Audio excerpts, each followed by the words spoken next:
Naturellement, pour connaître ces ouailles, il ne suffit pas d'aller les visiter les uns après les autres, il faut les voir ensemble. Parce qu'on peut être bien avec chacun, mais le paquet en entier, ça ne va plus du tout. Parce qu'ils ont des histoires entre eux, etc. Si vous asseyez la mère un tel à côté de la mère un tel, ils se regardent de travers. Si vous dites, tiens, les hôtels, c'est la même machin qui fera la décoration, on dit, ah bah, si c'est ça, je ne fous plus les pieds à l'église.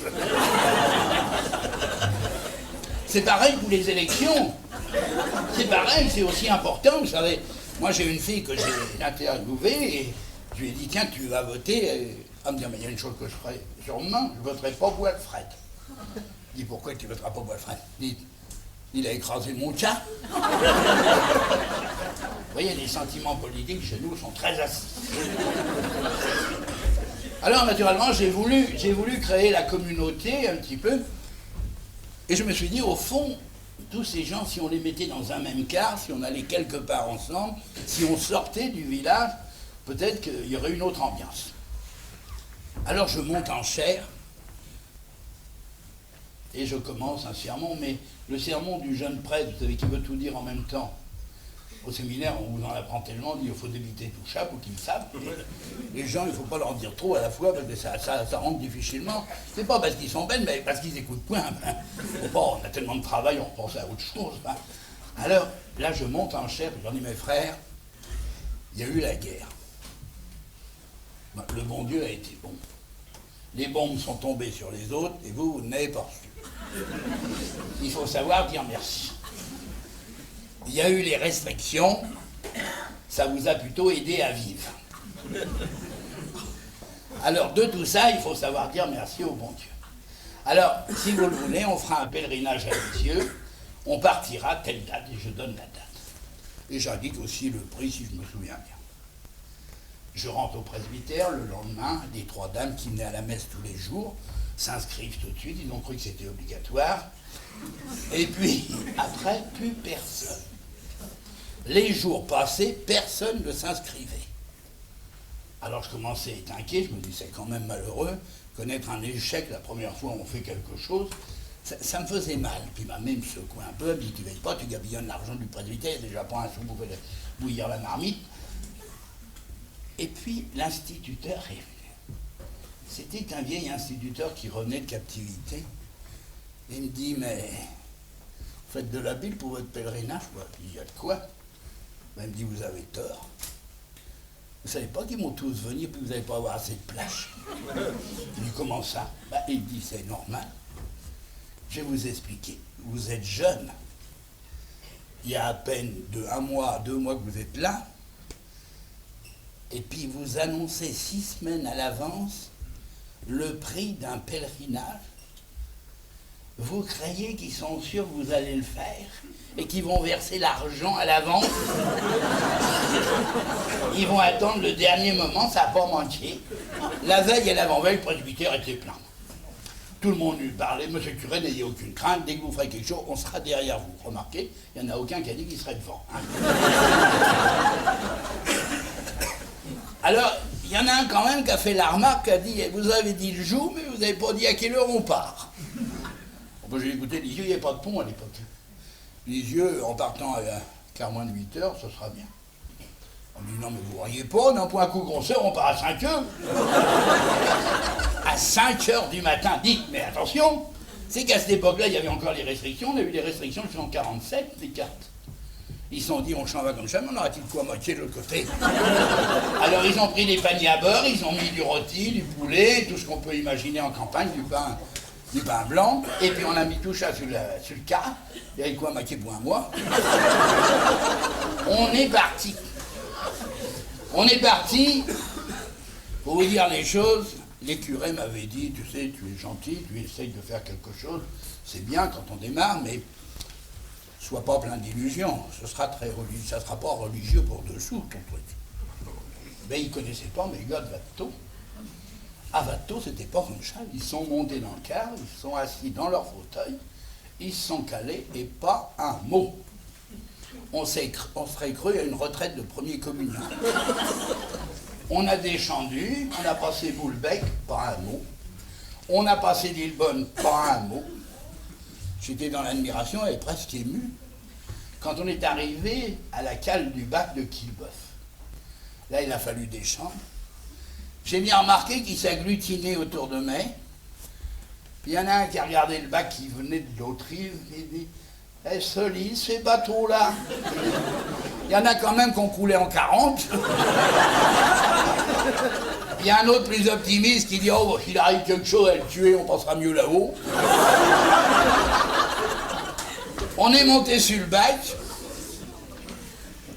Et puis, ils sont restés agglutinés, sauf 3 ou 4. Vous avez remarqué sur les bacs, si vous les prenez, il y a 4-5 bouées, c'est pour décorer, voyez-vous qui mettent ça. Il n'y en a pas pour tout le monde.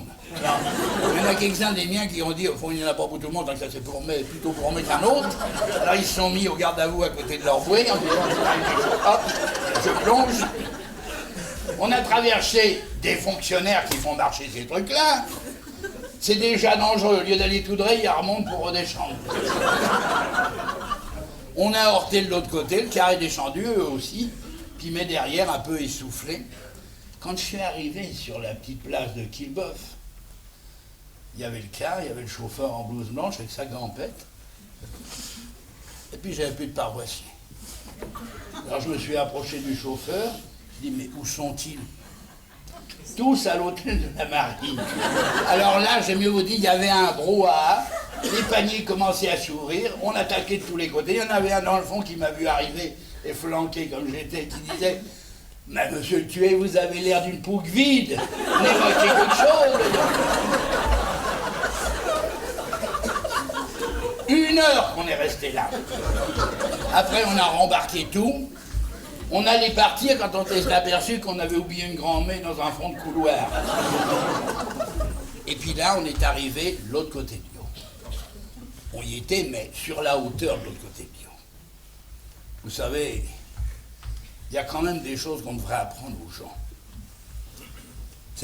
On parle de la culture du chat, mais il y a beaucoup de choses qu'on ne sait pas. Hein. Il y a la Seine, voyez-vous. Vous connaissez la Seine? Il y a au nord de la Seine, puis il y a au sud de la Seine. Eh bien, de la Seine à la Belgique, la France travaille. Mais de la Seine à Marseille, ça ne vaut rien. Nous, on avait baissé les glaces, on s'en est bien rendu compte. Parce qu'on avait baissé les glaces parce qu'on était en hiver, puis on est habitué au grand air. On a bien vu, il y avait des femmes. Non mais rendez-vous compte. 8 heures passées, qui traînaient la godaine dans la plaine pour aller près les vaches. Ils disaient, si chez nous, on faisait ça, il y a longtemps qu'on aurait pris la musette pour aller à l'usine. Ils étaient bien assis dans leur fauteuil, comme ça, les glaces baissées, quand tout à coup, au loin, on veille une carriole de chez nous, mais de l'autre côté de Lyon, la même que chez nous d'ailleurs, avec un gars en biais, assis sur le timon, comme ça, qui roulait tranquillement sa cigarette, la campette relevée. Ils l'ont vu de loin. Oh ça, ils l'ont lorgné, le gars. Il s'est approché de nous, mais les glaces baissées, vous savez, il a passé juste à la hauteur, comme ça, des glaces. À la première, ils l'ont visé, ils l'ont bien pris. Et à la troisième, il y en a un qui a dit « Paysan ».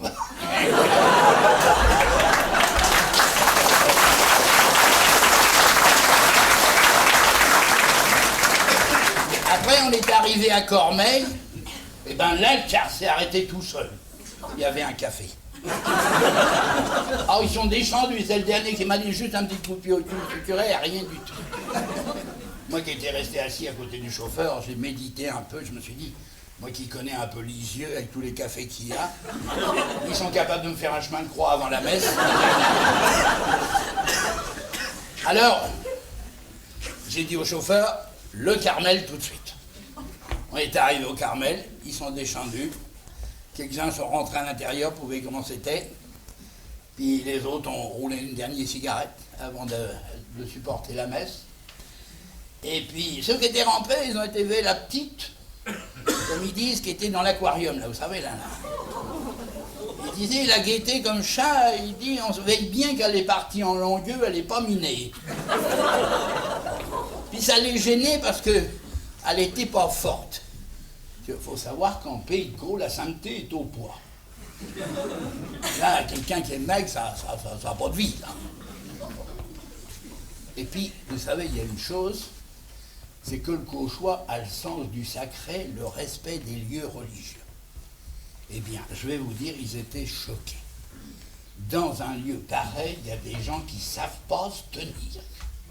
Il y avait un monsieur, il avait pourtant l'air bien. Et où? Il était bien habillé, le chat, il avait son chapeau à la main, tout bien. Il regardait la chasse comme ça, il baissait un peu les yeux. Et puis tout d'un coup, il a mis sa main, non, écoutez bien, comme ça. Il a sorti son portefeuille. Il l'a ouvert. Il a tiré un billet, un gros billet, voyez-vous, qu'il a chiffonné comme ça. Des choses qui ne sont pas. Et il l'a jeté entre les grilles comme ça vers la chasse. Eh bien, je vais vous dire, ils ne l'ont pas fait. Après, il y a eu la messe, ils m'ont dit, c'est bien, pas trop long. Puis on est ressorti, là, on est allé forcément au café qui était en face. On s'est assis, on s'est cru à Goderville. Voyez-vous, il y avait l'ambiance. Ils ont tapé sur la table, la petite fille qui est arrivée, coquette, etc., un peu parisienne dans le genre, avec un petit tablier blanc à dentelle, tout ça bien. Elle dit, vous désirez, messieurs, dames? Avez-vous des dominos? Ils n'avaient pas de dominos. Il y en a un qui a dit, c'est quand même triste, on n'est pas loin, on n'est déjà plus en France. Après, on est allé dans une grande salle comme celle-ci, où il y avait des tables à tréteaux. Et puis, on pouvait apporter son manger. Alors, ils ont déballé tout ce qu'ils avaient, parce que chez nous, feignant au travail, feignant à table, c'est la même chose, voyez-vous. Alors, ils y ont allé, ça y allait, ça y allait. Mais nous, on était 5 ou 6 à part. On avait décidé de prendre le petit menu qu'on nous offrait, qui était à 3,50 francs ou quelque chose comme ça à l'époque. Alors, il y avait, mais ça se sert doucement dans ces petites maisons-là. Alors, on nous a servi des carottes râpées, enfin, vous voyez, l'imagination, la betterave, enfin, etc. Et puis eux, ils avaient fini déjà, voyez-vous. Ils en étaient au moment où on plie le papier journal qui a servi à envelopper tout, ils remet ça au fond des paniers. Parce qu'il dit, voyez-vous, quand on voyage, ça peut servir. Et puis nous, ils nous reguettaient manger. Ça durait comme ça dans le silence. Quand il y en a un qui se tourne vers sa bourgeoise, puis il dit, hé, ça a l'air bon ce qui manque là? Bah. Dites-moi un coup qu'on sort si on y allait. Ah m'a dit, si c'était qui paye. Et ils ont tous commandé le menu après avoir bouffé ce qu'ils avaient apporté. Naturellement, on n'était pas loin des élections. Le maire a servi une tournée de vin rouge. L'adjoint a fait pareil. À 4h30, c'était l'heure de la prière d'action de grâce. Alors là, on a repris le car. Et c'est lui qui nous a monté tout seul. Je ne sais pas si on aurait pu, mais on a monté là-haut à la basilique. On est descendu dans la crime, on organise à tirer tous les jeux. Il a dit, on ne paiera pas plus cher, autant de mettre tout. On a chanté le Tantou Mergo de Boulogne, c'est le plus fort, celui-là. Ah oui, mais ça, il est fort. Hein. Et puis, il est à plusieurs voix. Voyez-vous, là, il était. Là, il était. Et alors, on a chanté ça, puis on est ressorti. On a chanté tellement fort que les gens qui viennent là-dedans, pour ouvrir la crypte, vous savez, les mosaïques, tout ça, eh bien, ils s'arrêtaient. Ils n'avaient jamais vu, entendu une chose pareille. Et puis on est ressorti, on s'est retrouvés sur l'esplanade. Et je leur dis, bon, bah écoutez, vous avez une petite demi-heure, si vous avez des achats à faire, et puis, bah on va rentrer. Je dis, qu'est-ce que vous dites? Bah j'ai dit, on va rentrer, c'est fini. Ah bah pas du tout, on allait faire un tour. Ils ont payé le chauffeur, 1 heure après, nous étions sur la route de Trouville-Deauville. On est arrivé à Trouville-Deauville, c'était marée basse. Il y en a un qui dit, ben, il y a eu de la sécrète, j'aurais jamais cru qu'il y en ait eu autant.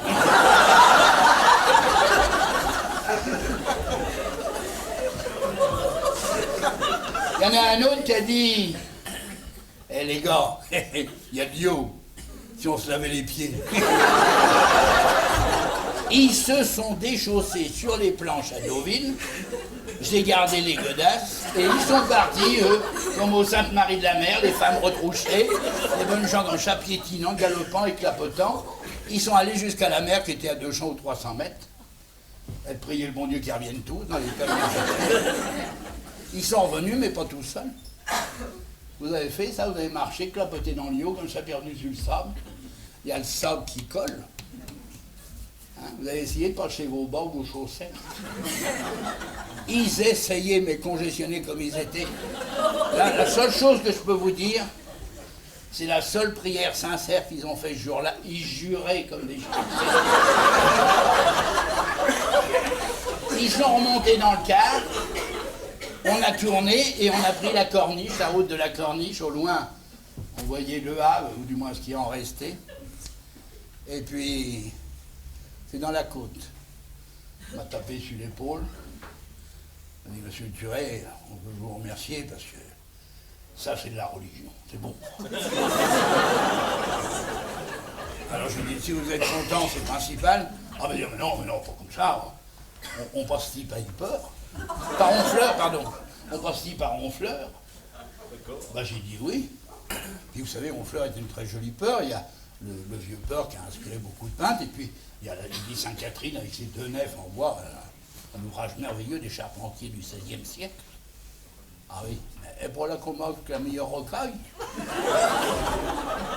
Eh bien, on est arrivé à Honfleur, on est rentré dans un restaurant, ils ont commandé des plats de fruits de mer, vous diriez aujourd'hui, des tourteaux, des frères, de tout ce que vous pouvez pencher. Et ils ont avalé tout ça, et puis pour que ça descende, bah, il fallait baie. Seulement, ça durait, plus on les poussait, plus ils attaquaient. Puis ils aiment ça, la rocaille, vous savez, chez nous, ça date de longtemps. Alors, le résultat, bah, c'est que nous, on était inquiets parce que fallait pas rater le dernier bac. Sans ça, fallait revenir par Rouen. Alors, il y avait le chauffeur qui les poussait, mais plus on les poussait, plus ils maquaient, plus ils buvaient. À la fin, on a réussi à les rentrer dans le car. Ils sont tombés dans leur fauteuil, plus ou moins assoupis.